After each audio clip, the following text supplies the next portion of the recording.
సిద్ధపడుమా ఓ సంగమా, మేల్కొనుమా ప్రియ సంగమా. సిద్ధపడుమా ఓ సంగమా, మేల్కొనుమా ప్రియ సంగమా. పొరుడైన క్రీస్తు రానై ఉండగా వధువై నీవు సిద్ధపడుమా. పొరుడైన క్రీస్తు రానై ఉండగా వధువై నీవు సిద్ధపడుమా. సిద్ధపడుమా ఓ సంగమా, మేల్కొనుమా ప్రియ సంగమా. సిద్ధం అనే శీర్షికలో I will come and take you, నేను వచ్చి నిన్ను తీసుకెళ్తాను అనే అంశంలో కొన్ని విషయాలు ఈ సమయంలో ధ్యానిస్తాం. ప్రభు లోకంలో మనము నేను వెళ్ళి మీకు స్థలము సిద్ధపరిచిన ఎడల నేనుండు స్థలములో మీరును ఉండులాగున మరలా వచ్చి నా యొద్ద నుండుటకు మిమ్మును తీసుకొని పోవుదును. పరలోకంలో మనము అనే అంశంలో అనేకమైన విషయాలు ఈ సమయంలో బహు వివరంగా మనం ధ్యానిస్తాం. అటు తర్వాత మనము చూసినట్లయితే యేసుక్రీస్తు తిరిగి వస్తాడు. గలిలయ మనుషులారా, మీరెందుకు నిలచి ఆకాశం వైపు చూచుచున్నారు? మీ యొద్ద నుండి పరలోకమునకు చేర్చుకొనబడిన ఈ యేసే ఏ రీతిగా పరలోకమునకు వెళ్ళుట మీరు చూచితిరో అదే రీతిగానే ఆయన తిరిగి వచ్చునని వారితో చెప్పిరి. యేసుక్రీస్తు తిరిగి వస్తాడు అనే అంశంలో అనేకమైన విషయాలు ఈ సమయంలో మనం బహు వివరంగా ధ్యానిస్తాం. మనము క్రీస్తు యేసుతో జీవిస్తాం. తండ్రి నేనెక్కడ ఉందునో అక్కడ నీవు నాకు అనుగ్రహించిన వీరును నాతో కూడా ఉండవలెననియు, నీవు నాకు అనుగ్రహించిన నా మహిమను వారు చూడవలెననియు కోరుచున్నాను. జగత్తు పునాది వేయబడక మునిపే నీవు నన్ను ప్రేమించితివి. మనము క్రీస్తు యేసుతో జీవిస్తామనే విషయాలు అనేకమైనవి ఈ సమయంలో బహు వివరంగా ధ్యానిస్తాం. కనిపెట్టుకొని వారికి ప్రత్యక్షత, అలాగునే క్రీస్తు కూడా అనేకుల పాపములను భరించుటకు ఒక్కసారి అర్పింపబడి తన కొరకు కనిపెట్టుకొని ఉండి వారి రక్షణ నిమిత్తము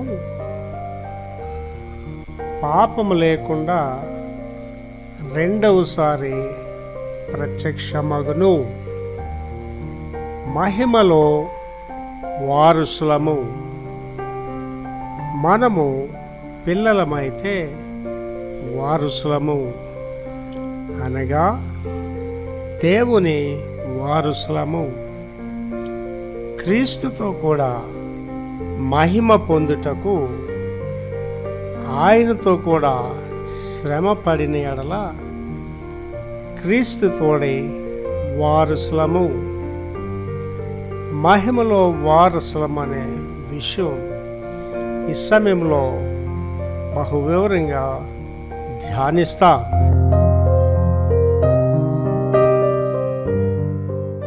సిద్ధం అనే శీర్షికలో I will come and take you, నేను వచ్చి నిన్ను తీసుకొని వెళతాను. ఇది చాలా ప్రాముఖ్యమైన మెసేజ్ అండి. ఇది సిద్ధానికి దీనికి సంబంధం ఏంటంటే, ఎవరన్నా తీసుకెళ్తానంటే సిద్ధంగా ఉంటాం కదా, అదే సిద్ధపాటు అనేది. ఆ మెసేజ్ యొక్క ఉద్దేశం అది. ఎవరు వస్తారు, ఎవరిని తీసుకెళ్తారు, ఎవరు సిద్ధపడి ఉండాలనే విషయాలు ముందు వివరణలు చూస్తాం, తర్వాత బైబిల్ వివరణ చూస్తాం. నెంబర్ 1 చదువుతలే. దేవుడు స్థలాన్ని సిద్ధం చేస్తే, దేవుడు స్థలాన్ని సిద్ధం చేస్తే అక్కడ మీరు ఉండేలా తీసుకుపోవటం, అక్కడ మీరు ఉండేలాగా తీసుకెళ్తాడు. ఏదైనా ఒక సిద్ధం అనేది ఒకటి జరిగితేనే కదా, ఎక్కడైనా సిద్ధపరిస్తేనే తీసుకెళ్ళడం అనేది ఉంటుంది, లేకపోతే తీసుకెళ్లే పని ఉండదు. కనుక దేవుడు ఇక్కడ స్థలం సిద్ధపరుస్తున్నాడు, కనుక ఆయనే వచ్చి మనల్ని తీసుకొని వెళ్తాడు. మూలవాక్యం చూస్తే ఒకసారి ఈ వివరాలు మీకు ఈజీగా అర్థమవుతాయండి. యోహాను సువార్త 14:3 చదవమా. నేను వెళ్ళి మీకు స్థలము సిద్ధపరిచిన నేను వెళ్ళి మీకు స్థలము సిద్ధపరిచిన ఎడల నేనుండు స్థలములో మీరును ఉండులాగున, నేనుండు స్థలములో మీరు ఉండులాగున మరలా వచ్చి నా యొద్ద ఉండుటకు మిమ్మల్ని తీసుకుని తీసుకొని వెళ్తాను. ఇది మూలవాక్యం. ఇది ముందు చదివితే మనకి మెసేజ్ అంతా అర్థమవుతుంది. ఇవాళ ప్రపంచం అంతా కూడా రెండో రాకడ కొరకు ఎదురు చూస్తుంది. ర్యాప్చర్ అంటారు ఇంగ్లీష్లో. ప్రభు మధ్యాకాశానికి రాబోతున్నారు. తెస్సలోనికీ సంఘాన్ని రాస్తూ పౌలు దాని వివరణ చాలా స్పష్టంగా ఇస్తాడు. ఆయన మధ్యాకాశానికి వస్తాడు, కడబోరం రోగును ప్రభు మధ్యాకాశానికి వస్తాడు. మృతులు మొదట లేతురు, సజీవులమైన మనము ఆకాశ మండలం మీద కొనుక్కోబడతాము. నాకు దేవుడిచ్చిన నిశ్చయత ఏంటంటే, నాకు మరణం లేదు, నేను ప్రభు రాకడలోనే ఎత్తబడతాను. అది దేవుడు నాకు ఇచ్చిన నిశ్చయత. దాన్ని 100% నేను నమ్ముతున్నాను. అది ఒక ధన్యత మనకి. అంటే మరణం చూడకుండా ప్రభు రాకడలో ఎత్తబడ్డాను, ఒక ధన్యత. కైలాష్ మాస్టర్ గారికి ఆ కృపదేవుడు ఇచ్చాడు. ఆయన కొన్ని వందల సంవత్సరాల క్రితమే ఆ యొక్క హిమాలయ పర్వతాలకు వెళ్ళిపోయారు. ఆయన ఇక లాస్ట్ టైం చెప్పాను, ఆయన నాకు దర్శనం ఇచ్చారు, నా ఎదురుగా వచ్చారు, ఆయనతో మాట్లాడాను నేను చాలాసేపు. నాకు ఆయన చూసిన తర్వాత అనిపించింది, దేవుడు ఆయనకి ఇచ్చిన కృప నాకు కూడా ఇచ్చాడు, ఆయన రాకడలోనే ఎత్తబడతాను. ఎంత ధన్యత కదండి. ప్రభు రాకడలో ఎత్తబడితే ఎంత ధన్యుడా, మరణం చూడకుండా. దేవుడు ఆ కృప నాకు ఇచ్చాడండి, నేను విశ్వసిస్తాను 100%. మళ్ళీ మొదటి చదువుతల్లి. దేవుడు స్థలాన్ని సిద్ధం చేస్తే, దేవుడు స్థలాన్ని సిద్ధం చేసినట్లయితే అక్కడ మీరు ఉండేలా తీసుకుని పోవుట, అక్కడ మీరు నేను ఉండేలాగా ఆయన తీసుకొని వెళ్తాడు. అదే ఇక్కడ మూలవాక్యంలో చదివాం. నెంబర్ 2, సిద్ధం తర్వాత సిద్ధంగా ఉన్నవారు ఎల్లప్పుడూ దేవునితో ఉంటారు. ఇది రిథమిక్ వర్డ్. సిద్ధం తర్వాత అంటే ఒక సిద్ధం అనేది ఒకటి ఉంటే ఆ తర్వాత ఏంటమ్మా, సిద్ధంగా ఉన్నవారు ఎవరైతే సిద్ధంగా ఉన్నారో ఎల్లప్పుడూ దేవునితో ఉండడానికి కొనుక్కోబడతామండి. అంటే మనకి ఏంటి అవసరం అంటే, ఇక్కడ కూర్చున్న వాళ్ళందరికీ సిద్ధం అవసరం. మన ఉద్యోగాలు, చదువులు, వ్యాపారాలు ఇవన్నీ పక్కన పెట్టడమే. దేవునిలో మనం ముందుకు సాగాలంటే, దేవునిలో ఎదగాలి. అండ్ దేవునిలో నువ్వు ఉంటే నీకు ఏది వ్యాపారం కానీ విద్య కానీ ఏది కనిపిస్తుందండి. నేను కాలేజీలో చదువుతున్న రోజుల్లోనే యేసుప్రభు రక్షకుడిగా అంగీకరించాను. దేవుని సేవలోనే ఎక్కువగా ఉండేవాళ్ళు. ఇంటర్మీడియట్ చదువుతున్న రోజుల్లోనే మార్మన్స్ పొందాను. 69వ సంవత్సరం. అండ్ ఇప్పుడు సుమారుగా 51 సంవత్సరాలు మార్మన్స్ పొందిన అనుభవం. 51 సంవత్సరాలు ప్రభువులో ఉండడం అంటే ఎంత గొప్ప ధన్యత, ఒకసారి ఆలోచించేయండి. కనుక ఇక్కడ ఏమంటున్నాడంటే, ఎవరైతే సిద్ధపడి ఉన్నారో, మళ్ళీ చదువుతలేదు, సిద్ధము అనేది జరిగిన తర్వాత సిద్ధంగా ఉన్నవారు మీరు నేను సిద్ధంగా ఉంటే ఎల్లప్పుడూ దేవునితో ఉంటాము. తర్వాత దేవుడు వచ్చి మనల్ని తీసుకుని వెళ్తారు. ప్రభు చెప్పాడు కదా, అందుకే మూలవాక్యం చదివి, నేను వస్తాను మరలా మీకు తీసుకెళ్తాను. ఇంకా కిందకి వెళ్తే బోల్డ్ విషయాలు చెప్తున్నారు. పరలోక రాజ్యంలో గృహాలు మీకున్నాయి. కైలాష్ మాస్ దర్శనాల బుక్ చూస్తే దాని అనుభవాలు ఉంటాయి.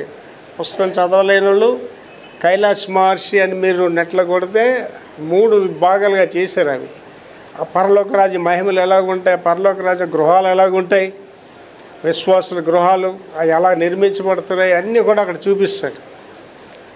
అదొకసారి ఆలోచన చేస్తానంటే ఈ భూమి మీద మనకు దేని మీద ఆశ ఉండదండి. నా వరకు అయితే నేను పరలోక రాజ్యం వెళ్ళాను. నేను 10 minutes పరలోక రాజ్యంలో సంచరించాను. కల కాదు, దర్శనం కాదు, రియల్గానే వెళ్ళాను. ఆ పరలోక రాజ్యం అలా వెళ్తుంటేనండి ఆ చివరికి వెళ్ళిన తర్వాత స్ఫటిక సముద్రం చూశాను. ఆ స్ఫటిక సముద్రం మధ్యన ఒక లేడర్ ఉంది, నిచ్చెన ఉంది. ఆ నిచ్చెనకి దోతలు అలా పైకి అలా కిందకు వస్తున్నాయి. ఇప్పటికీ నా జ్ఞాపకం ఉంది, నా బుక్లో రాశాను అది. దేవుడు అమూల్యమైన అనుభవాలు నాకు ఇచ్చాడండి. అలాగే గెలక్సీస్లోకి వెళ్ళింది నా ఆత్మ, అంతరిక్షంలోకి నా ఆత్మ వెళ్ళడం వెళ్ళింది. ఈ అనుభవాలు చాలా ఇంపార్టెంట్ అండి. ఈ విషయాలు ఎవరికైనా చెప్తారండి. నా కైలాష్ మహర్షి నాతో వచ్చి మాట్లాడారంటే ఎంతమంది విశ్వసిస్తారండి? ఆత్మ కార్యములను ఆత్మచేతనే వివేచింపదగుతాయి, శరీరానుసారులు ఆత్మకార్యాలు వివేచించలేరు. ఆధ్యాత్మికంగా మనం ఎదగాలండి. మన ప్రభుకి ఎంత దగ్గరికి వెళ్తామో లోకానికి అంత దూరంగా వెళ్ళిపోతామండి. ప్రభుకి ఎంత దగ్గరికి వెళ్తామో లోక ఆశలు లోక కోరికలు అనేవి మనలో ఉండవండి. ఇవాళ నా వరకు 100% దేవుడు నేననే జీవిస్తున్నాను. దేవుడు నాకు ఒక అతీతమైన శక్తిని కూడా ఇచ్చాడండి. దాన్ని ఎడ్యుకేట్ చేస్తున్నాను, దాన్ని చూస్తున్నాను, దాన్ని పరీక్షించుకుంటున్నాను. నేను దినానికి గృహదర్శనానికి వెళ్ళినప్పుడు నేను ఒకటే వెళ్ళేటప్పుడు అంటే వారం అంతా ప్రార్థన చేస్తూ వెళ్ళినప్పుడు ఒకటే అడిగాను ప్రభుని, ప్రభు నేను వెళ్ళిన అడుగుపెట్టిన ఇల్లు వాళ్ళకి ఆశీర్వాదం రావాలి, నాకు ఆశీర్వాదం రావాలి. ఇట్స్ ఎ గ్రేట్ బ్లెస్సింగ్ అండి. దేవుడితో మన కలిసి జీవితంలో ఉన్న ఆధిక్యత ఆనందం ఎక్కడ ఉండదండి. ఆ యొక్క దావీదు గారు తన అనుభవం చేతుడు, ఆకాశం అందు నీవు తప్ప నాకు ఎవరున్నారు, నీవు నాతో ఉండగా ఈ లోకంలోనిది ఏది నాకు అక్కర్లేదు అంటాడండి. ఎంత గొప్ప అనుభవం ఒకసారి ఆలోచించండి. అంటే దేవుడి దగ్గరికి వెళ్తే నీకు ఏంటి కావాలండి? దేవుడి దగ్గరికి వెళ్తే నీకు డబ్బు కావాలా? దేవుడి దగ్గరికి వెళ్తే నీకు ఆధిక్యత ఏం అవసరం లేదండి. నేను ఉదయకాలంలో ప్రార్థన చేస్తాను ఏంటంటే, ప్రభువా నా హృదయంలోనికి రా, నా హృదయంలో వసించు అని అడుగుతాను. అండ్ దేవుడు మన హృదయంలో ఉంటే ఏంటంటే ఆటోమేటిక్గా మనం బలవంతులం అయిపోతాం, ఆటోమేటిక్గా మన దగ్గర రోగాలు రావు, ఆటోమేటిక్గా దయ్యాలు మన దగ్గర రావు, మన శక్తివంతులుగా జీవిస్తాం. ఎంత గొప్ప ఆధిక్యత అండి. అండ్ డిగ్రీలు బోల్డ్ సంపాదించుకుంటాం అండి. చనిపోతే డిగ్రీలు మనతో వస్తాయండి? ఒక్క డిగ్రీకి అయితే కూడా మనతో రాదు. ఓకే, బోల్డ్ డబ్బు సంపాదించామండి, కోట్లు సంపాదించి ఏమన్నా వస్తుందని మనతో ఒక్క నయా పైసా కూడా రాదు. ధనవంతుడు చేసి ఎక్కడ పోయాడండి? ఏకంగా నరకానికే పోయేవాడు. నరకం పోయిన తర్వాత వాడికి అర్థమైంది. అప్పుడు అంటున్నాడు, అబ్రహామా నాకు ఇంకా 5 బ్రదర్స్ ఉన్నారు, వాళ్ళు ఈ నరకానికి రాకుండా. భూమి మీద ఉన్నప్పుడు ఏం ఆలోచించి ఉంటాడండి? ఆడికో 1000 ఎకరాలు, ఈడికో 1000 ఎకరాలు, ఆడికి ఒక 10 కోట్లు, ఈడికో 10 కోట్లు, ఎలాగ ఆలోచించి ఉంటాడు. ఆడు వెళ్ళిన తర్వాత అర్థమైంది ఈ భూములు స్థిరం కాదు, ఈ డబ్బులు స్థిరం కాదని అర్థమైంది. అండి నేను అంటానండి, చేతులు కాలేక ఆకులు పట్టుకోవడం కాదండి, అక్కడ వెళ్ళక ముందే మనం తెలుసుకుంటే మనం ధన్యులు అండి. ఒకసారి ఆలోచించండి, అపోస్తులు ఎవరికైనా మెగా చర్చ్ ఉందా? అపోస్తులు ఎవరికైనా ఆస్తులు ఉన్నాయా? అపోస్తులు ఎవరికైనా అడ్రస్ ఉందండి? ఏంటి తోమా గారు మద్రాసు నగరంలో వచ్చి ఆ మలబార్ ప్రాంతంలో సేవ చేసి ఆ జాలర్ల మధ్యన సేవ చేసి లాస్ట్లో అని పరిస్థితి ఏంటండి? బల్లింతో పొడి చేస్తే చచ్చిపోయాడు ఆయన అనామకుడిగా. అని ఇవాళ ఆయన పేరు ఎక్కడుందండి? పరలోక రాజ్యంలో ఆయన నామం లిఖించబడి ఉంది. పాయనీర్ మిషనరీస్ అండ్ ఒక ఖండాన్ని ప్రభు కొరకు సంపాదించాడండి డేవిడ్ లివింగ్స్టన్. ఖండాన్ని ఇవాళ మీరు ఎంత సంపాదించి ఇక్కడ ఏమున్నా సరే ఇవన్నీ అంత రావండి. దేవుడి కొరకు నువ్వు ఏమైనా ఇంత చేసావా అది దేవుడి దగ్గరికి వస్తుందండి. నేను దినాన్ని నా గృహదర్శనికి వెళ్ళాడు. నాకు ఎంత ఆనందం అంటే నాతో వచ్చిన టీం అందరూ మారుమనసు ఉన్నవాళ్ళు, ప్రార్థనతో వచ్చాను. ఎంత బలంగా వెళ్ళి ఎంత బలంగా సేవ జరిగిందంటే చాలా ఆనందించానండి. ఆధ్యాత్మికంగా ఒకసారి ఆలోచించండి. భార్య భర్తలు పిల్లలు కలిసి ప్రార్థన చేస్తా ఇల్లు ఎంత ఆశీర్వాదకరంగా ఉంటుందో ఒకసారి ఆలోచించండి. చిన్న పరలోకమన్న ఏసన్న ఉన్నా ఇల్లు అంటాడు. నీ ఇంట్లో యేసుప్రభు ఉంటే చిన్న పరలోకం, మా ఇల్లు చిన్న పరలోకంలాగా ఉంటుందండి. మా మనవడు మనవరాలు నా కూతురు అందరూ ప్రార్థన చేస్తాం కలిసి, సరదాగా కూర్చొని మాట్లాడుకుంటాం, ఎంతో ఆనందంగా ఉంటామండి. మా ఇంట్లో గజరుకోవడాలు కానీ పొట్లాట్లు ఏముండవండి మా ఇంట్లోని. మనుషులు అనే వాళ్ళకి విభేదాలు వస్తాయి, తేడాలు వస్తాయి, కానీ మాట్లాడుకోవడే తప్ప కేకలేయడం ఏముండవు మా దగ్గర. దేవుడు మన ఇంట్లో ఉండాలండి. యేసయ్య నా ఇంట్లోకి రా, యేసయ్య నా హృదయంలోకి రా. దేవుడు ఉంటే నీకు శాంతి వస్తుందండి, దేవుడు ఉంటే నీకు ఆశీర్వాదం వస్తుందండి, దేవుడు ఉంటే నీకు సమస్తం వస్తాయండి. అందుకే అంటున్నాడు, నువ్వు ఉంటే నాకు ఏది నాకు అవసరం. మనం ఏమంటున్నామంటే రివర్స్, నువ్వు లేకపోయినా పర్లేదు ప్రభా, నాకు డబ్బు ఉంటే ఘనత ఉంటే చాలు ప్రభా అంటారు చాలామంది. అర్థమైందండి? తర్వాతమా దేవుడు ఉన్న చోట మనం ఎల్లప్పుడూ ఉంటాము. దేవుడు ఉన్న చోట ఇప్పుడు ఎక్కడికి వెళ్తున్నాం అండి? మనం దేవుడు ఉండే ప్రదేశానికి వెళ్తున్నాం. నేను భూమి మీద ఆలోచన చేయండి. ఇవాళ మీరు న్యూస్ ఫాలో అవుతున్నారో లేదు కానీ ప్రపంచం అంతా గందరగోళంగా ఉంది. ఇవాళ ప్రపంచం అంతా మొన్నటి వరకు ఏంటంటే యుక్రెయిన్ వరకే ఆలోచన చేసాం. యుక్రెయిన్ని చెదగొట్టేస్తున్నాడు రష్యా వాడు. ఇవాళ యుక్రెయిన్ రష్యా భూభాగాలుగా లేలగొట్టేస్తున్నారు. అది యుక్రెయిన్ నుంచి ఎక్కడికి వెళ్ళింది అంటే ఇజ్రాయెల్కి వెళ్ళింది. ఇజ్రాయెల్ పరిస్థితి ఏంటండి? వాళ్ళు ఇప్పటికీ ఒక 60,000 మంది పైన అరబులు చంపిస్తారు వాళ్ళు. ఇవాళ లెబనానుడు ఇజ్రాయెల్ మీద ఫైట్ చేస్తున్నాడు, హమాస్ వాళ్ళు ఫైట్ చేస్తున్నాడు, ఇరానుడు ఫైట్ చేస్తున్నాడు. అంత యుద్ధ వాతావరణం ఉంది. బంగ్లాదేశ్లోనైతే మరి కొట్టుకు చేస్తున్నారండి. ఆ పాపం ఆ ప్రెసిడెంట్ పారిపోయి ఇండియాకి వచ్చేసింది. ఆవిడ భయంకరంగా బంగ్లాదేశ్ ఉంది. ఇంగ్లాండ్ దేశం మిషనరీస్ ఎక్కడి నుంచి అయితే ప్రపంచానికి వెళ్ళారో ఆ దేశంలో ఇవాళ కొట్టుకు చేస్తున్నారండి. ఆ ముస్లిమ్స్ని చంపేస్తున్నారు, మసీదులు పడగొట్టేస్తున్నారు. బంగ్లాదేశ్లోనైతే టెంపుల్స్ పగలగొట్టేస్తున్నారు, హిందువులు చంపేస్తున్నారు. యేసుప్రభు గారిని ఒకసారి అడుగుతారు, అయ్యా అంచె దినాలు ఎలాగ ఉంటాయంటే ఏం చెప్పారండి? జనములు రాజ్యములు. ఇవాళ ఆలోచించండి, ఇవాళ మన భారతదేశంలో అనుకుంటాం ప్రపంచం అంతా అలాగే ఉంది, గందరగోళంగా ఉంది. మీరు న్యూస్ పెట్టారంటే గందరగోళంగా ఉంది ఇవాళ ప్రపంచం అంతా. ఇక్కడ ఏమంటున్నాడండి ఈ పాయింట్లో? దేవుడు ఉన్న చోట మనం ఎల్లప్పుడూ ఉంటాము. అక్కడ ఏముంటుందండి? దేవుడి దగ్గర ఇంకా నో వార్స్, నో ఫైటింగ్స్, ప్రశాంతంగా జీవిస్తాయి దగ్గర. అయ్యంత ఆనందం ఒకసారి ఆలోచించండి. కన్నీరు లేదు, దుఃఖం లేదు, బాధలు లేవు, నిత్య ఆనందమే. ఆ రాజ్యంలోకి వెళ్ళిపోతాం. అందుకు సిద్ధపడి ఉండాలి మనం. తర్వాత మనుష్యులకు ఇది అసాధ్యము, కానీ దేవునికి సాధ్యమే. దేవుడికి సాధ్యం. మనుషులకి ఏదైనా అసాధ్యం అండి. నేను నా వరకు అయితే వేకుజాన్ని లేచి ప్రార్థన చేసేటప్పుడు దేవుడు నన్ను ఆశీర్వదించిన విధానం ఒకసారి ఆలోచించుకుంటాను. ఈవిడైనా నా గత స్థితి నుంచి ఈ స్థితికి నన్ను తీసుకురావాలంటే మనిషికి సాధ్యం కాదు అది, కానీ దేవుడికి అది సాధ్యం. అది మీరు ఊహించిన దానికంటే అత్యధికంగా క్రియలు చేసే దేవుడే యేసు దేవుడు. ఎక్కలేనంత ఎత్తైన కొండ మీదకి ఎక్కించే దేవుడే యేసు దేవుడు. అంటే నేను గృహదర్శనకి వెళ్ళినప్పుడు ఒక పాప ఇంటికి వెళ్తే నాకు ఎంత ఆనందం అనిపించిందో, ఎంత దీవించాడు దాని ఇల్లు. ఎంత ఆ అమ్మాయి ఎంత అందంగా ఉంది, ఇల్లు ఇంకా అందంగా ఉందండి. నేను మురిసిపోయిన ఇల్లుని చూసి నేను. అంటే దేవుడు ఇవ్వకుండా మనిషికి ఏమొస్తుందండి? ఏమి రాదండి. నాకు దేన స్థితి తెలుసు. నాకు ఇవాళ దేవుడు అత్యున్నతంగా ఆశీర్వదించాడు. ఎక్కడి నుంచి వస్తుందండి? మళ్ళీ చదవది. మనుషులతో ఇది అసాధ్యము, మనుషుల వల్ల ఏం జరగదు, కానీ దేవునికి దేవుడి వల్లే జరుగుతుంది. అండి దేవుడు నమ్మినోడు ఎవడు చెడిపోలేదండి ప్రపంచంలో. నమ్మినట్టుగా నటించినోడు మాత్రం పరమ చెడిపోతాడు. వట్టిగా చెడిపోడు, పరమ చెడిపోతాడు.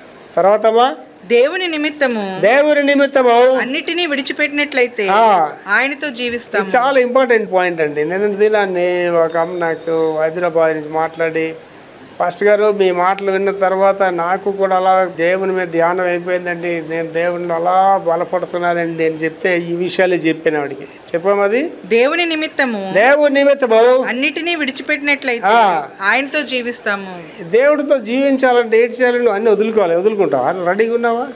అంటే నా వరకు అయితే పాస్టర్ గారు ఎదురైతేనే నాకు భార్య ఉన్నది అనిపిస్తుంది, ఎదురైతేనే సామిల్ బాబు అక్కడ ఉన్నాడు అనిపిస్తుంది. లేకపోతే నేను దేవుడు తప్ప ఇంకెవరు లేరండి. ఇది సత్యం కూడా. తల్లి గర్భం నుండి దిగంబరనే ఇచ్చాను కానీ ఇప్పుడేంటండి మనం ఎన్ని బంధకాలు పెట్టుకుంటాండి. మా అమ్మని చూడపోతుండలేను, మనం అన్నం చూసి 6 రోజులు అయిపోయిందండి, వెళ్ళాలండి నాన్నకి. ఎవడు నాన్న, ఎవడు కొడుకు, ఎవడు తండ్రి. అర్థమైందండి? యేసుప్రభు గారు ఎంత గొప్ప మాట చెప్పారు. ఎవడైనను తల్లినైనను తండ్రినైనా అన్నదమ్ములైనా అక్కసలు త్యజించబోతే నాకు వారసుడు అన్నారు. ఆ స్థితిలోకి వెళ్తేనే మనం దేవుడి దగ్గరికి వెళ్ళగలమండి. ఇవాళ చాలామంది దేవునిలో ఎదగపోవడానికి కారణం ఏంటంటే గృహ వ్యవస్థే. ఆ ఇంట్లో వాళ్ళు వీళ్ళని ఎదగనివ్వరు అంతే. అలాగా నొక్కి చూస్తారు. ఏంటి? ముళ్ళ పొదలలో పడిన విత్తనాల గురించి చెప్తాడు. ఐహిక విచారాలు, బాధ, అమ్మ నాన్న అక్క బాధలు ఇవన్నీ కూడా నేనేం చేస్తాను? ఆధ్యాత్మికంగా ఎదగనివ్వవు. అవి తెదించుకొని రావాలండి. వచ్చినోడే ప్రభు కొరకు నిలబడతారు. అపోస్తలులు ఎలాగొచ్చారండి? వాళ్ళు పేతురు ఎవరు సామాన్యుడు కాదు, పేతురికి చదువు లేదు, కానీ రిచ్ పీపుల్ వాళ్ళు. వాళ్ళ తండ్రికి ఒక పనివాడిని అప్పగించి వచ్చాడంటే ఆ రోజుల్లో ఎంత ధనవంతులు వస్తారు ఆలోచించండి. వ్యాపారస్తులు వాళ్ళు. ఇవాళ కూడా ధనవంతులు ఎవరంటే జాలర్ వాళ్ళే ధనవంతులు ఇవాళకి కూడా. అటువంటి ధనవంతులు అవన్నీ వదులుకొని వస్తారండి ప్రభు దగ్గరికి. ఎంత గొప్ప విశ్వాసం ఒకసారి ఆలోచించండి. మళ్ళీ చదువు అది. దేవుని నిమిత్తము అన్నిటినీ విడిచిపెట్టినట్లయితే ఆయనతో జీవిస్తాం. ఆయనతో జీవించాలంటే బంధకాల నుంచి నువ్వు పైకి రావాలి. తర్వాత నిత్య జీవానికి మార్గంలో ఎటువంటి ఎంపికలు లేవు. ఒకటే మార్గము అదే యేసుక్రీస్తు. ఆ నిత్య జీవం వెళ్ళడానికి డబ్బులు కొనుక్కోవడానికి రిజర్వేషన్ చేసుకోవడానికి అండ్ ఆ మధ్యలో మీరు చూసే చంద్రమండలం మీద ఫ్లాట్లు అమ్మేస్తున్నాడు. ఇప్పుడు చంద్రమండలం మీదే పరలోక రాజ్యంలో ఫ్లాట్లు అమ్మేస్తాడు. ఇంకొకటైతే చాలా విచిత్రంగా ఉంటాయి, వినడానికి ఆశ్చర్యకరంగా ఉంటాయి. దీనికి ఇంకో మార్గాలు ఏం లేవు, ఒకటే మార్గం ఏంటండి? యేసే మార్గము, యేసే సత్యము, యేసు ప్రభుని నమ్ముకుంటే నువ్వు ఆరోగ్యంగా ఉంటావు. రాగాలు ఉన్నాయంటే అర్థం ఏంటంటే యేసు ప్రభుని నమ్ముకుంటే నటిస్తున్నాను అంతే. యేసు ప్రభు నమ్ముకుంటే రోగాలు పోతాయి. యేసు నామం ఇలా ఉచ్చరించగానే దెయ్యాలు పారిపోతాయండి. యేసు నామం ఉచ్చరించగానే రోగాలు పారిపోతాయండి. అవి పారిపోవట్లేదంటే అర్థం ఏంటి? నీలో ఇంకా దురాత్మలు ఉన్నాయి. తర్వాత మనుష్య కుమారుని రాకడ గడియ గురించి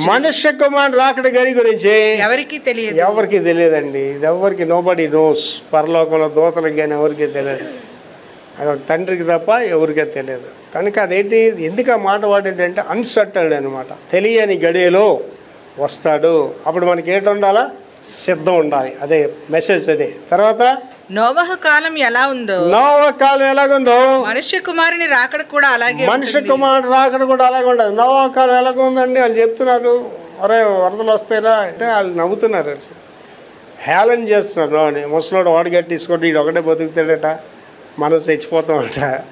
వాళ్ళు మళ్ళీ కూడా నవ్వుతారు కదా. మళ్ళీ చూసి యేసుప్రభుని నమ్ముకుంటే మోక్షం అంటారట. మనం అంటే నరకానికి వెళ్ళిపోతామట. ఇవాళ మనల్ని కూడా హేళన చేస్తున్నారు. లోతు దినాలు అంతే. నోవా దినాలు ఎలాగుంటాయో మనిషి కుమారుడు రాకడ కూడా అలాగే ఉంటుంది. అంటే అకస్మాత్తుగా వస్తుంది. దేవుడు మీకు ఆజ్ఞాపించిన వాటిని అన్నిటినీ గైకొనవలెను. దేవుడు మనకి ఏది చెప్పినా చేయాలండి. That's very important thing. నాకు మొన్న అండి ప్రేయర్ మోకాళ్ళ ప్రార్థనకి వెళ్ళే ముందు దానికి ఇన్స్టెంట్ ప్రేయర్ ముందు చేస్తాను. అందులో చేసింది ఏంటంటే, నీ స్వబుద్ధిని నువ్వు ఆధారం చేసుకోనక, lean not on your own understanding. ఇవాళ మనం ఎక్కడ పారైపోతున్నాం అండి? దేవుడు నాకు ఇలా చెయ్యాలి అనుకుంటాం అంతే. దేవుడు చెప్పినట్టుగా మనం చెయ్యం. ఒక అందమైన పాప ఉందనుకోండి, ఒక పట్టపూరాన్ని చేసుకోమని దేవుడు నిర్ణయించాడు, చేసుకుంటుందా? ప్రభా నువ్వేమైతే చెప్పు కానీ నన్ను చేసుకోడు. కానీ ఆయన చేసుకుంటేనే నీ జీవితం ధన్యం అవుతుంది. ఆయన చేసుకుంటే నేను సేవలో బాగా వాడబడతావు. ఏంటి ఈవేళ చాలామంది దైవ భయం గల స్త్రీలు అండి, వాళ్ళకి చాయిస్ ఉంటుందండి. వాళ్ళ అమ్మ నాన్న ఎవరు చెప్తే వాళ్ళు పెళ్లి చేసుకుంటే వాళ్ళ పిల్లల పరిస్థితి అలాగ ఉందండి. వీళ్ళు ఓన్ చాయిస్. నేను దినాన్ని హైదరాబాద్ ఒక నాకు ఫోన్ చేసి ఆడపిల్లల గురించి చెప్తుంది. ఆవిడ ఆడ మనిషి. ఫాస్ట్ గారండి వాళ్ళ ఆడపిల్లలు చూస్తుంటే భయం వేస్తున్నదండి. ఏమంటే కాపురాలు చేయటం లేదండి, భర్తలు ఎంచుతున్నారండి, వృద్ధ స్త్రీలు అయిపోతున్నారు. వృద్ధ కన్యలు, వృద్ధ స్త్రీలు కాదు, వృద్ధ కన్యలు అయిపోతున్నారు. ఆ తల్లిదండ్రులకి మా అమ్మాయి పెళ్ళి చూస్తావా, మా అమ్మాయి కానీ పిల్లలు చూస్తావా ప్రశ్నలు. కారణం ఏంటంటే దేని మీద ఆధారపడి ఉన్నారండి వాళ్ళు? సొంత జ్ఞానం మీద ఆధారపడి ఉన్నారు. మేము అనుకున్నట్టుగా జరగాలి. జీవితం అనే దానికి అర్థం ఏంటంటేనండి, జీవితం అంటే పుట్టిక చావుల మధ్య జీవితం అండి. దాని నిర్వచనం ఏంటంటే నువ్వు అనుకున్నది అనుకున్నట్టు జరగకపోవడమే. చాలామంది తెలియకండి చాలా కష్టాలు కోరి తెచ్చుకుంటారండి. నేను ఈ గత 2 రోజుల్లో దేవుడు నాకు వేకుజాము థాట్ ఇదనమాట. నీ స్వబుద్ధిని ఆధారము చేసుకొనక పూర్ణ హృదయంతో దేవుని నమ్మిక ఉంచండి. మనం ఇంత అడుగుతాం దేవుడిని స్వబుద్ధితో. దేవుడు మనకి ఎంత ఇవ్వడానికి ఇష్టపడతాడు. కానీ మనం మన చిన్న బుద్ధితోటి ఆలోచించేస్తున్న దేవుడు ఇదే ఇది అని అడుగుతుంటాం. చదవం అదే మాట ఒకసారి. దేవుడు మీకు ఆజ్ఞాపించిన వాటి అన్నిటినీ గైకొనవలెను. దేవుడు నీకేది ఆజ్ఞాపించాడో అది చేయాలండి. అది అన్ని మంచి అనుకోకండి, మంచిగా ఉంటాయి అనుకోకండి. నినివేకి ఎందుకు వెళ్ళాలనిసాడు సార్? నినివేకి ఎందుకు వెళ్ళనిచ్చండి, కొట్టేస్తాను అక్కడ. అమ్మో దేవుడు అలాగే చెప్పాడు కానీ అక్కడికి వెళ్తే కొట్టేస్తారు, నన్ను చంపేస్తారు అనుకున్నాడండి. దేవుడు చెప్పింది చేయడమేనండి, దానికి ఇంకొక మారు లేదు. What ever God said you have to listen, you have to follow అంతే. అందుకే ఏమన్నాడంటే నా గొర్రెలు నా స్వరం వింటాయి కనుక నన్ను వెంబడి. వినడం వరకు మనకు అభ్యంతరం లేదు, వెంబడించడం అంటే మాత్రం ప్రాబ్లం వచ్చేస్తుంది. వెంబడించడం అనేదానికి వెళ్తే ప్రాబ్లం వస్తుంది. ఎందుకంటే నీ ఆలోచన ప్రకారం ఉండదు అక్కడ, దేవుడి ఆలోచన ఉంటుంది అక్కడ. దేవుని ఆలోచన అంటే అది నీకు నచ్చదు, అది దేవుడు చెప్పింది నీకు నచ్చదండి.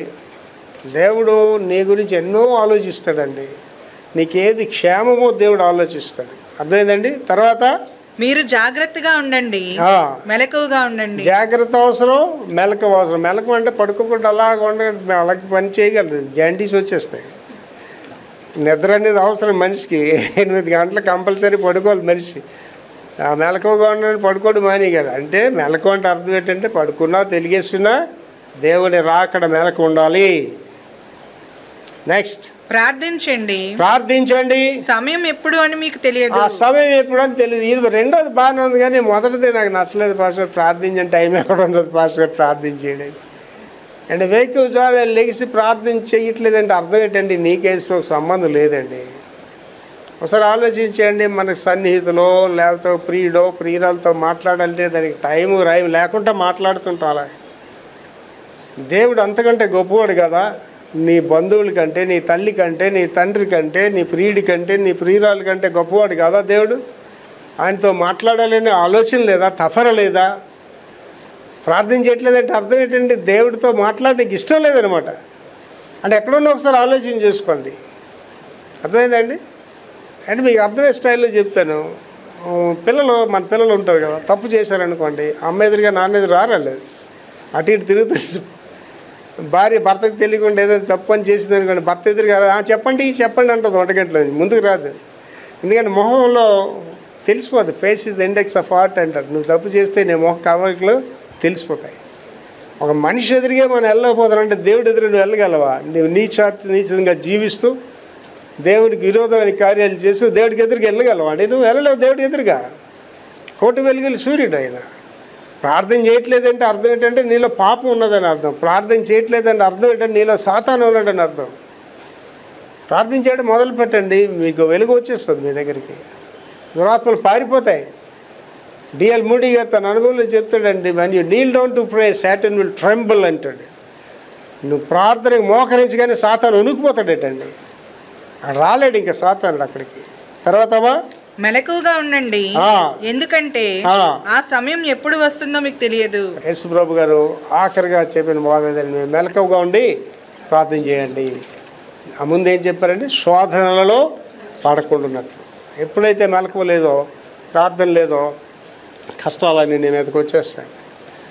కష్టాలు నీ మీదకి వచ్చాను నేను ఎవడు కాపాడలేడండి. అండ్ ఇక్కడ ఉన్న వాళ్ళందరూ గమనించుకోండి, ఆ వేళ వరకు ప్రశాంతంగా ఉంది బంగ్లాదేశ్, చాలా ప్రశాంతంగా ఉంది. కానీ అలా మారిపోయింది అంతే బంగ్లాదేశ్ చరిత్ర. ఆ ప్రెసిడెంట్ పరిగెట్టుకొని ఇండియాకి వచ్చేసింది, ఆవిడ ఇంట్లోకి దూరిపోయి ఒకటి కర్ర ఎత్తుకెళ్ళిపోయి, ఒకటి చొబ్బు ఎత్తుకెళ్ళిపోయి, ఒకటి ఏసీ మిషన్ ఎత్తుకెళ్ళిపోయి, ఎవడు ఊహించని పరిస్థితులు బంగ్లాదేశ్లో. ఎంత విచారకరం అండి. రేపు ఏటవుతుందో నీకు తెలియదండి. రేపు కాదు, మరుసటి గడి ఏటవుతుందో నీకు తెలియదు.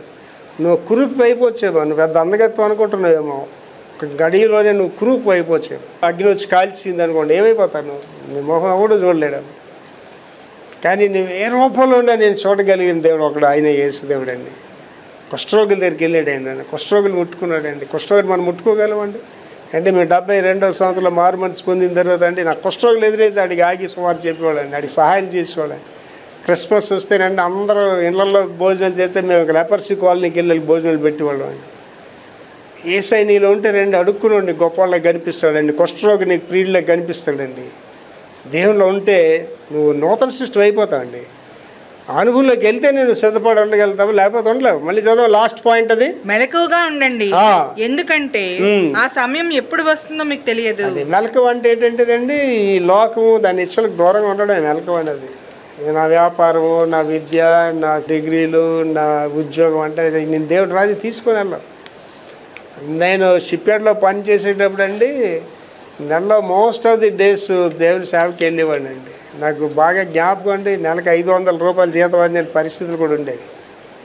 అప్పుడు అమ్మగారికి జాబ్ కూడా లేదు. 500 రూపాయలతో నెలంతా గడిపాడు. నాకు ఎంతో ఆనందంగా ఉంటుంది. 500 ఒక 50,000 లాగా అనిపించేది మాకు.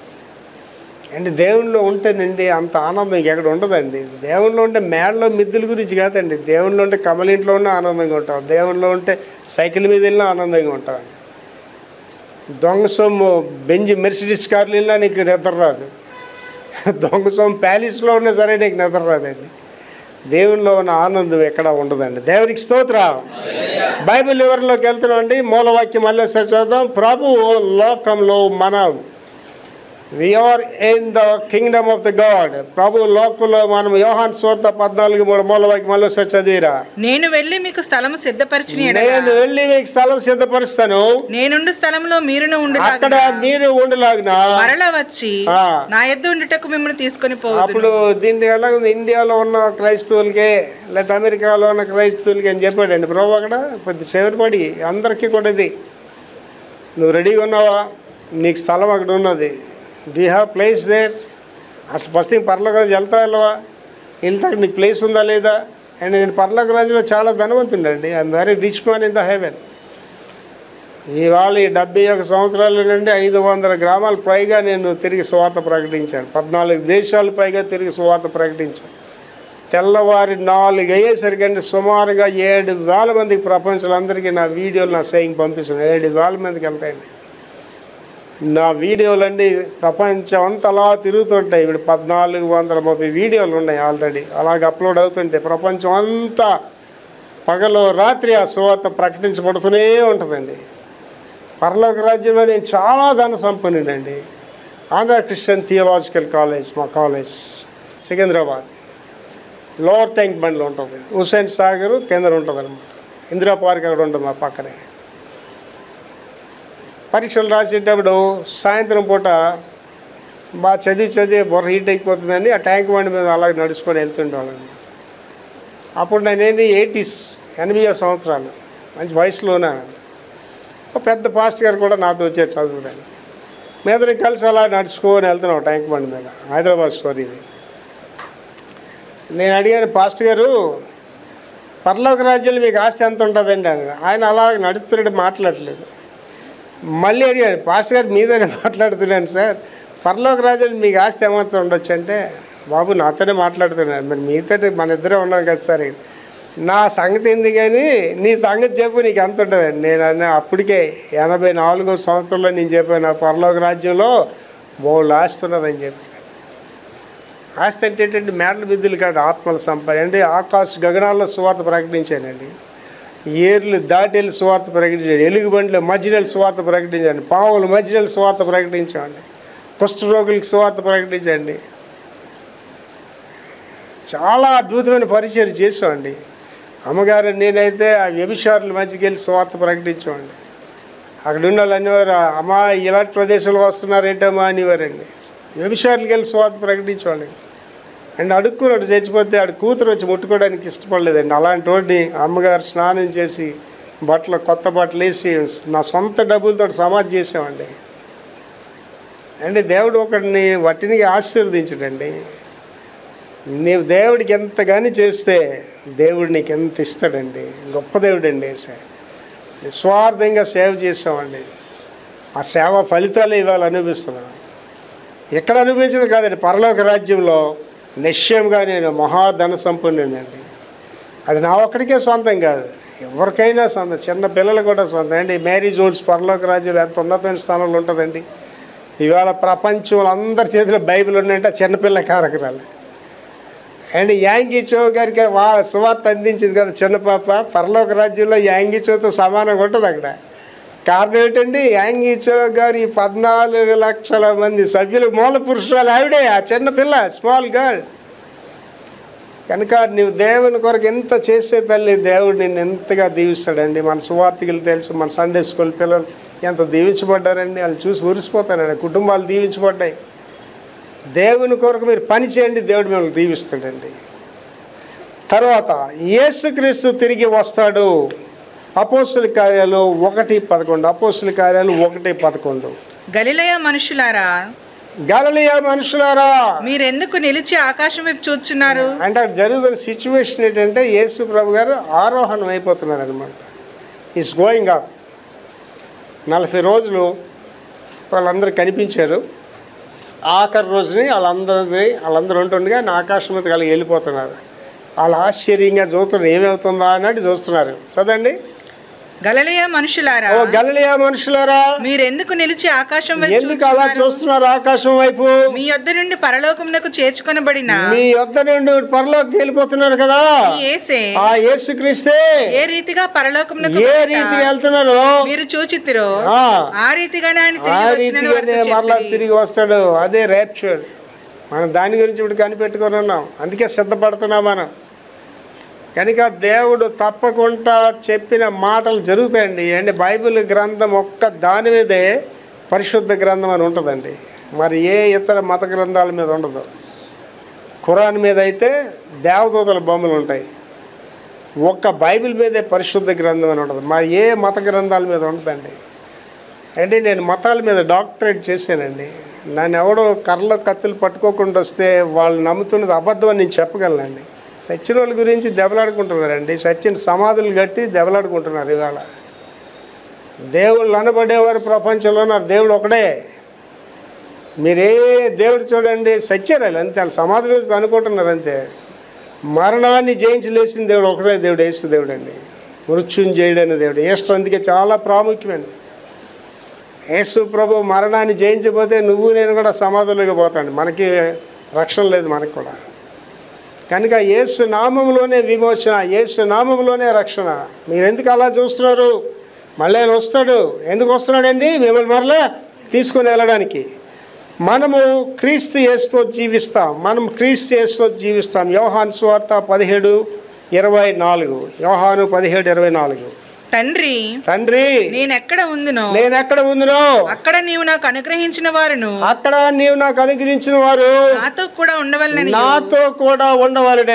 నీవు నాకు అనుగ్రహించిన నా మహిమను వారు చూడాలని కోరుకుంటున్నాను. జగత్తు పునాది వేయబడక మునిపే నీవు నన్ను ప్రేమించితివి. ఇది చాలా ఇంపార్టెంట్ థింగ్ అండి. మనం పాస్టర్స్ కాన్ఫరెన్సెస్ చేస్తాం. ఈ పాస్టర్స్ కాన్ఫరెన్స్ చేసినప్పుడు మనమే స్పాన్సర్ చేస్తాం. మన డబ్బుతోటే చేస్తాం అంతా. నేను కాన్ఫరెన్స్ చేసినప్పుడు వాళ్ళకి స్ట్రిక్ట్గా ఇన్స్ట్రక్షన్స్ ఇస్తాను. ఏంటంటే వాళ్ళందరూ ఏది తింటారో నేను అదే తింటానని చెప్తానండి. కానీ ఒకే ఒక కాన్ఫరెన్స్లో మాకు ప్రత్యేకంగా భోజనం పెట్టారండి. నేను కన్వీనర్ని పిలిచాను. అందరూ ఇదే తింటున్నారా అంటే, లేదు సార్ మీకు ప్రత్యేకంగా నన్ను చాలా బాధ పెట్టావు, నువ్వు ఎప్పుడు ఇలాంటి చేయొద్దని చెప్పాను. నాకు ఎప్పుడు ఏంటండి అందరూ తింటారో నేను అదే తింటాను. నేను తీసుకెళ్ళాను. నాతో పాటు స్టార్ హోటల్లో పట్టుకుపోతానండి. వాళ్ళు వెళ్ళారు, జీవితంలో స్టార్ హోటల్కి వెళ్ళారు, కానీ నాతో పాటు పట్టుకుపోతాను. నాకెంత మర్యాద ఇస్తారో వాళ్ళకి అంత మర్యాద అక్కడ ఉంటుందండి. అంటే నేను ఎవరిని తక్కువగా చూడనండి. అందరూ నాకు సమానంగా కనిపిస్తారు. ఎవడు ఎక్కువ కాదండి. అంటే అడుక్కున్న వాళ్ళు ఎందుకు అడుక్కుంటారు ఒకసారి ఆలోచించండి. గతి లేకే కదా. అయితే వాళ్ళు మీకులాగా రాణిలాగా మంచి పట్టు చీర కట్టుకొని రాజులాగా ఉండాలని వాళ్ళు ఆశిస్తారు కదా. ఎందుకు అడుక్కుంటుందండి? గతిలేక అడుగు. రేపు నువ్వు అడుక్కున్న దాన్ని అయిపోతా నీకు తెలియదు కదా. అందుకే నేను అడుక్కుని చూసి నేను ఏమాత్రం అతిశయించిన నేను గొప్పవాడిని నేను అనుకోలేను. ఒక రోజు నా కారు ఎదురుగానే సైకిల్, డొక్కు సైకిల్ డెంగా తొక్కటి సైడ్ ఇవ్వట్లేదు, దారిని కొడుతుంటే ఆయన చూసి నేను చాలా మురిసిపోతున్నాడు అనమాట. అటు తొక్కుతో నాకు అసలు ఇలా చూస్తున్నాడు. వెనక చూడరా నా సైకిల్ అంత స్పీడ్గా వెళ్తుందని. నేను స్లోగా వెళ్తున్నాను. స్లోగా వెళ్ళిన తర్వాత కొంతసేపు అయిన తర్వాత అడిగి ఎందుకు ఇడికి అని సైడ్ ఇచ్చాడండి. నేను చక్కగా గ్లాస్ తెచ్చి థ్యాంక్ యూ సార్ అన్నానండి. ఓకే వెళ్ళు అంటున్నాడండి. అప్పుడు నేనేమి ప్రేర్ చేసుకున్నాను తెలుసండి. ప్రభా ఆడికంటే నేను ఏంటి ఎక్కువ ప్రభా, నేను అలాగే సైకిల్ వెళ్ళేవాడిని కదా. దేని స్థితి అండి. సైకిల్ కూడా కొత్త సైకిల్, డొక్కు సైకిల్ తొక్కేవాడిని అండి. ఇవాళ కారులో వెళ్ళే అర్హత నాకు లేదండి. నాకు అన్ని జ్ఞాపకం ఉంటాయండి. నేను ఆశీర్వదింపడానికి నిలబడ్డానికి కారణం ఏంటంటే నా దేని స్థితి ఎప్పుడూ నేను మర్చిపోనండి. I still remember. సైకిల్ మీద వెళ్ళి గౌరవిస్తానండి, అడుక్కుని వాడిని గౌరవిస్తానండి, ఎవడైనా మర్యాద ఇస్తానండి. కారణం ఏంటంటే వాడికంటే మనం ఏ విషయంలో గొప్పవాళ్ళగా ప్రభు యొక్క కృపను బట్టి ఇలాగున్నాం. రేపు ఏటవుతాం మనకి తెలియదు. కనుక మీరు ఎవరిని చిన్న చూపు చూడడానికి ప్రయత్నాలు చేయకండి. నాశనమునకు ముందు గర్వము పడిపోవడానికి ముందు అహంకారం. ఎప్పుడు అహంకారయుక్తంగా ప్రవర్తన చేయకండి. ఎవడు దీనుడై నా స్వరము విని వణుకుచుండునో వాడినే నేను దృష్టిస్తున్నాను అంటాడు. తర్వాత అండి, కనిపెట్టుకొని వారికి ప్రత్యక్షత. అంటే ఎవడైతే కనిపెట్టుకొని ఉంటాడో వాడికే ప్రత్యక్షత అంటాడని హెబ్రూస్ చాప్టర్ 9:28. హెబ్రీ 9:28. అలాగుననే క్రీస్తు కూడా అనేకుల పాపములను భరించుటకు ఒక్కసారి అర్పింపబడి తన కొరకు కనిపెట్టుకుని ఉండువారి రక్షణ నిమిత్తము పాపము లేకుండా రెండవసారి ప్రత్యక్షమగును. రైట్. ఇప్పుడు ఎందుకు ప్రత్యక్షం అవుతున్నాడండి? తన కొరకు కనిపెట్టుకుని వారి నిమిత్తం. రెండో భాగం చదువుతల్లి. తన కొరకు కనిపెట్టుకుని ఎవరైతే కనిపెట్టుకుని ఉంటారో రక్షణ నిమిత్తం వారి రక్షణ నిమిత్తము పాపం లేకుండా రెండవసారి ప్రత్యక్షం. అంటే యేసు ప్రభు నీ గురించి నా గురించి ప్రత్యక్షం కాబోతున్నాడు. మనం ఏం లేకుండా ఉండాలండి? పాపం లేకుండా జీవించాలి, ప్రభుకి ఇష్టలుగా జీవించాలి.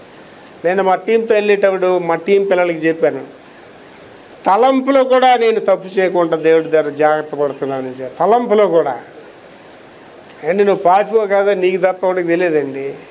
నువ్వెంత పనికి మాలినోడో పనికి మాలిన దానివో నీకు, దేవుడికి, సాతానికి తెలుసు. ఎవరికి తెలియదు. మీ అమ్మకి తెలియదు, మీ నాన్నకి తెలియదు, అలా నా భార్యకి తెలియదు, నా కూతురికి తెలియదు నేను ఎంత పనికి మాలిన. ఎవరికి తెలుసు అండి? దేవుడికి తెలుసు, నాకు తెలుసు. నేను ఎప్పుడూ పరీక్షించుకుంటానని, నన్ను ఎప్పుడు దేవుడి దగ్గర ప్రభువా మీ ఎదుట నన్ను సరి చేసి మీ యుక్తమైన పాత్రగా నిలబెట్టుమని అడుగుతాను. ఒక భయంకరమైన మాట దేవుని అడుగుతానండి. నేను ఎక్కడ సరి చేయబడాలో ప్రభువా, అది కష్టంగా ఉన్నా సరే, అది నాకు గాయంగా ఉన్నా సరే నన్ను సరిచేయ ప్రభు అని అడుగుతానండి. కారణం ఏంటంటే సరి చేయబడలేదు అనుకో నరకానికి పోతాం అండి. బైబిల్లో ఎన్ని మాటలు ఉన్నాయండి? 2 చేతులు కలిగి నరకానికి పోయే కంటే ఒక చేతితో దేవుని రాజ్యానికి వెళ్తే గొప్ప అంటాడు. 2 కళ్ళు కలిగి నరకానికి పోయే కంటే ఒక్క కంటితో దేవుని రాజ్యానికి వెళ్ళడం గొప్ప అంటాడు. ఇవాళ మన జీవితాల్లో అభివృద్ధి లేకపోవడానికి కారణాలు అవేనండి. మన జీవితాల్లో మంచి జరగకపోవడానికి కూడా కారణాలు. మన అహంకారం ఎక్కడ తీసుకెళ్ళిపోతుందండి? నిత్య నాశనాన్ని బట్టిగా. లాస్ట్ అండి, మహిమలో వారసులము. రోమపత్రిక 8:17. మహిమలో వారసులము. చదువురా. మనము పిల్లలమైతే వారసులము అనగా దేవుని వారసులము. క్రీస్తుతో కూడా మహిమ పొందుటకు ఆయనతో శ్రమపడిన ఎడల క్రీస్తుతోడి వారసులము. మళ్ళీ చదువుతల్లి. మనము పిల్లలమైతే వారసులము. ఫస్ట్ పాయింట్ లోనే మెసేజ్ ఉందండి మీకు. మనం పిల్లలమైతే. ఎవరు పిల్లలమే? దేవుడి పిల్లలు. 2 ఉన్నారు ఫాదర్స్. ఒకడెవడండి అబద్ధములకి జనకుడు అని ఉంది. అబద్ధాలకి జనకుడు అంట. వాళ్ళు నిజమే లేదు, సత్యమే లేదు అంటాడు. కానీ మన తండ్రి ఎవరండి?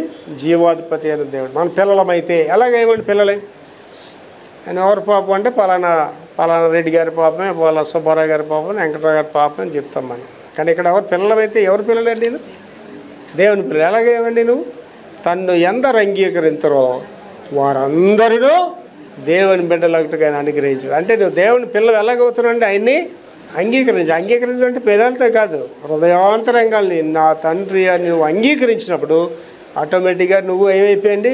పిల్లడు అయిపోయావు. అప్పుడు ఏంటంటున్నాడండి? అనగా దేవుని వారసత్వం. అప్పుడు ఏంటండి? వారసత్వం మనకు వచ్చేసింది.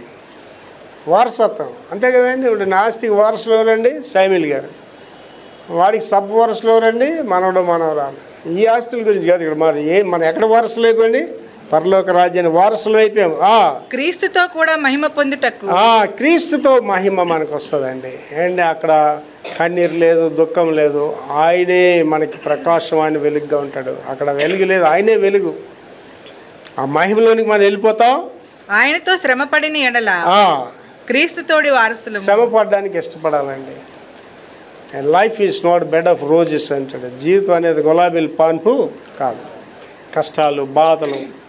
అండ్ ఇవాళ మీరు అనుకోవచ్చు పాస్టర్ గారు చాలా హ్యాపీగా ఉండండి. నా బాధ నాకు ఉంటుందండి, నా కష్టం నాకు ఉంటుంది. అది ఏమంటుందంటే ఆ క్రీస్తుతో శ్రమపడినట్లయితే క్రీస్తుతోటి వారసులుగా జీవిస్తాం. కాళ్ళు మూసుకొని ప్రార్థన చేసుకుంటాం. మహాపురుషుడు తండ్రి యేసునైనా కృపామేడ, ఈ దినాన్ని ప్రభా మీరు ఒక గొప్ప వాగ్దానం మాకు ఇచ్చారు. నేను వచ్చి మిమ్మల్ని తీసుకొని వెళ్తానంటున్నారు. దాని కొరకైన సిద్ధపాటు నాకు, మాకు, ఈ మైక్లో వింటున్న ప్రపంచంలో ఉన్న ప్రతి ఒక్కరికి దయచేయమని యేసు పరిశుద్ధ నామములో వేడుకుంటున్నాం తండ్రి. ఆమేన్.